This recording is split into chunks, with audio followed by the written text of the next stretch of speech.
Hello fellow bibliophiles, and welcome back to Blatantly Bookish. I'm Marissa, and today I'd like to talk about the books that I read in the month of September. It's a bit belated. One of these days I will teach myself how to film monthly wrap-ups on time again, because I used to be really good at it, and I no longer am. But anyway, on to the books. The first book that I finished reading in the month of September is How to Read a Novel by Sutherland. This book is grossly mistitled. It is not a how-to guide at all, nor does it give you any concrete advice, at least none that you haven't heard before. But he harps on reading widely and freely according to your preferences, and shares his experiences and personal literary journey with us. The book is like having a conversation with a fellow book lover. He examines the influences and societal pressures that lead us to pick up a book, and he touches on the history of the novel a little bit, though he should really clarify that he's talking about the rise of the English novel specifically, because he leaves out other books that many people often cite as first novels, like Don Quixote, for instance. This book was really fun for me to read because it's a book about books, and who doesn't love that? But I don't think that it will stick with me long term in the future. I don't think it's going to be one of those books that I look back on and say was my favorite of the year or anything remotely like that. Still, Sutherland is a really interesting person, and it was fascinating to hear what he had to say. That being said, I feel like there was some disconnect between him and his publishers about this book. I think they asked him to do something and he did something different, and then the title got slapped on or something like that. Still, very fun to read, and I just want to leave you with one quote that was particularly meaningful to me from this book. "A story has not beginning or end. Arbitrarily, one chooses that moment of experience from which to look back or from which to look ahead." The next book I read was A Walk in the Wood by Dr. Joseph Parent. This book is all about Winnie the Pooh and mindfulness. Each and every moment of a day in Pooh's life provides opportunities to be mindful, present, and kind. And the other characters around Pooh serve to illustrate things we all do that prevent us from being truly present for ourselves and our fellow human beings.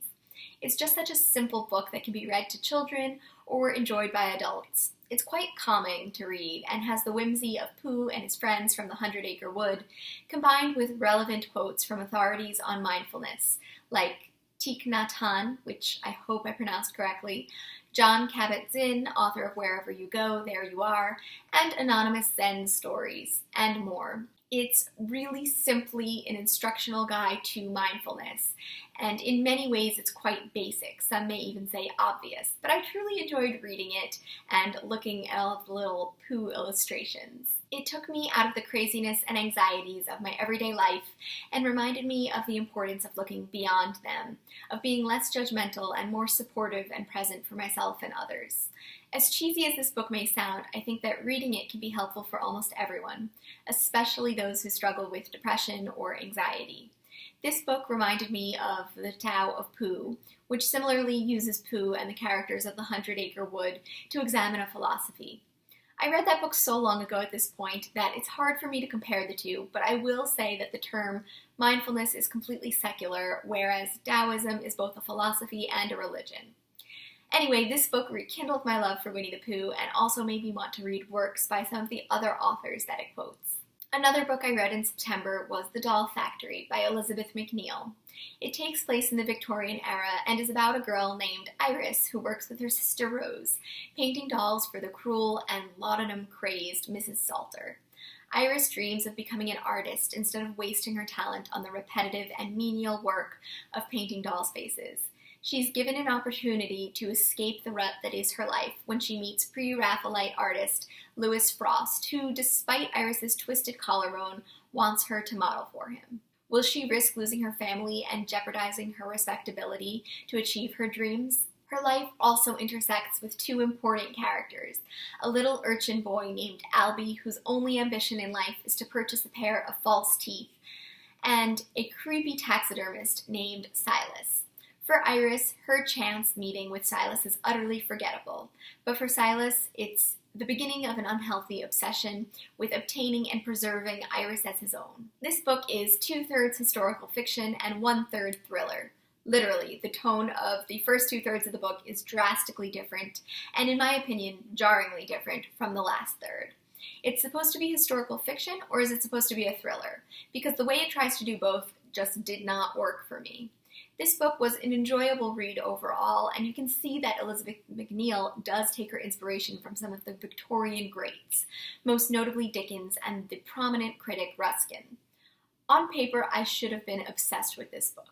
It's historical fiction with elements of the Gothic genre set in the Victorian era that examines art, beauty, and class. It sounds like a book that should be a new favorite of mine, but I only found it to be okay. Something about this book is slightly off for me. I can't quite put my finger on it, but I'll give it a try. It was as if the book was a caricature of a Victorian novel. The characters, their personalities, and their motivations were almost too obvious and forced.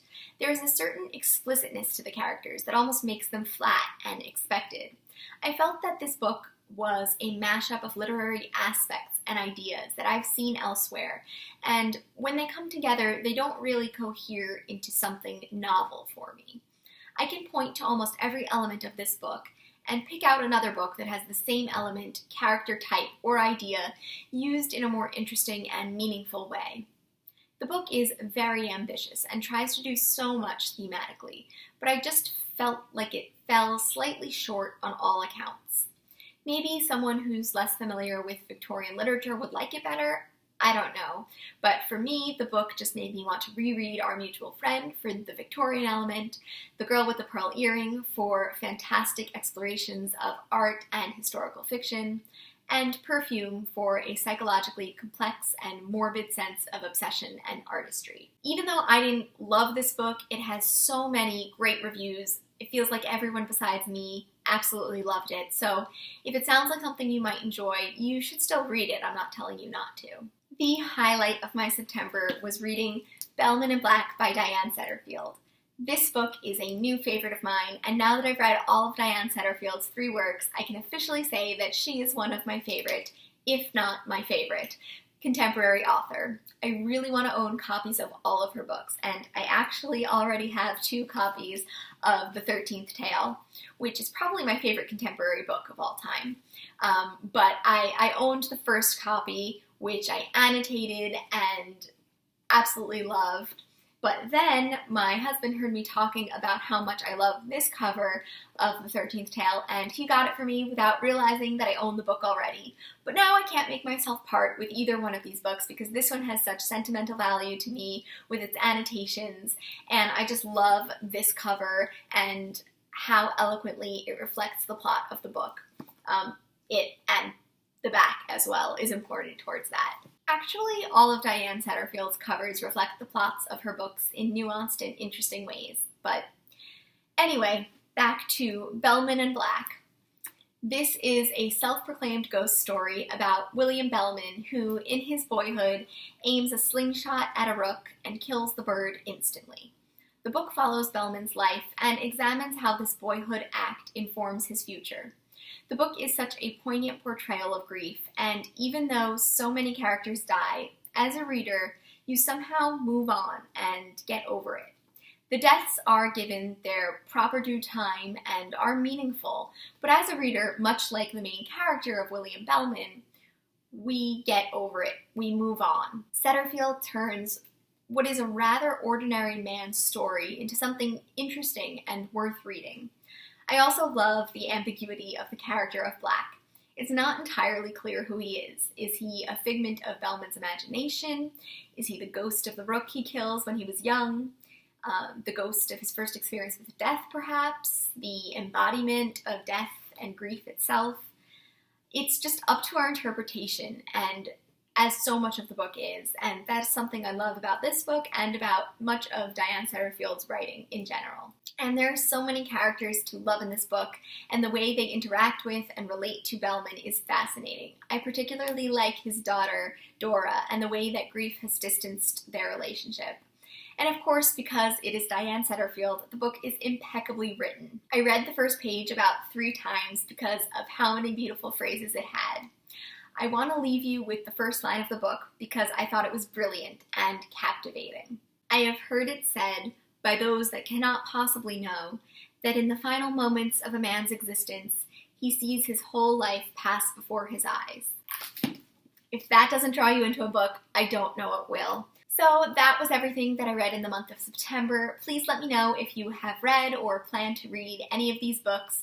If you have read them, what did you think of them? I'd love to hear your thoughts in the comment section down below. And until next time, I look forward to seeing you in another video soon. Bye!